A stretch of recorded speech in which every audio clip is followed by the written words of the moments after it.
El mundo de hilera, de 10 años, eran los túneles de mantenimiento bajo la ciudad colapsada de sector gamma. Arriba, solo había el cielo gris y la lluvia ácida, que derretía la carne. Su único tutor era Zen, un anciano ingeniero que le había enseñado a reparar los filtros de air y a sobrevivir.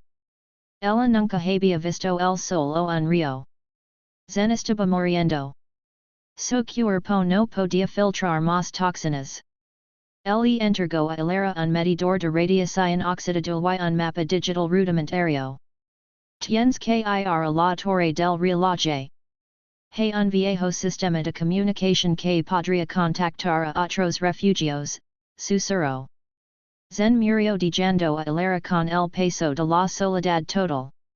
Hilera, protegida por un traje de biocacho pesado, salió por primera vez. El silencio exterior era abrumador. El suelo era un ladezal tóxico. El sonido constante era el sizzio de la lluvia sobre el metal. En el primer kilómetro, el medidor de radiación gritó. Corrió, con el miedo frío de lo desconocido. Se refugió en un autobús de transporte colapsado. Ali encontró a otro niño. Kale, de la misma edad, tenía el cabello blanco por las esperas y lavaba gafas de sol de rodas.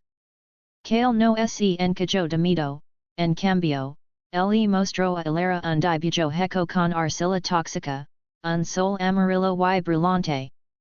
Kale había vivido en la superficie, alimentándose de hongos mutados y agua filtrada. Conocía el camino a la torre del reloj. Dijo que su padre, un científico, le había hablado de un lugar donde la lluvia era solo agua, lejos, más allá de la ciudad muerta. La inocencia de Kale hizo que la misión de hilera se sintiera posible. Para pasar el tiempo mientras buscaban comida, Kale enseñó a hilera a jugar a el escondite del silencio. Se ocultaban entre los esqueletos de los rascacielos.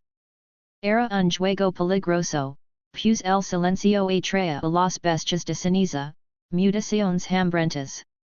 Pero hilera rió por primera vez en su vida. Era un sonido claro y frágil.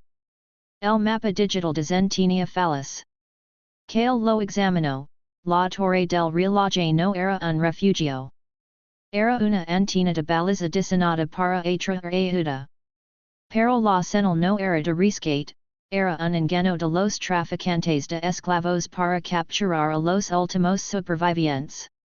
Zen había querido atraer ayuda a cualquier precio. Hilera sintió la traición de Zen y la desesperación. Su misión era mentira. Kale la tomó de la mano, sus pequeños dedos fríos. No necesitamos el mapa de ellos. Usaremos el sol de mi padre, afirmó Kale. Hilera se dio cuenta, la verdadera conexión no era la misión, sino la confianza mutua. Llegaron a la torre del reloj. Hilera destruyó la baliza con su medidor de radiación. El silencio volvió. Los niños se abrazaron, exhaustos y ajustados, bajo el rugido de la lluvia ácida. No habían contactado a nadie, pero se habían encontrado el uno al otro.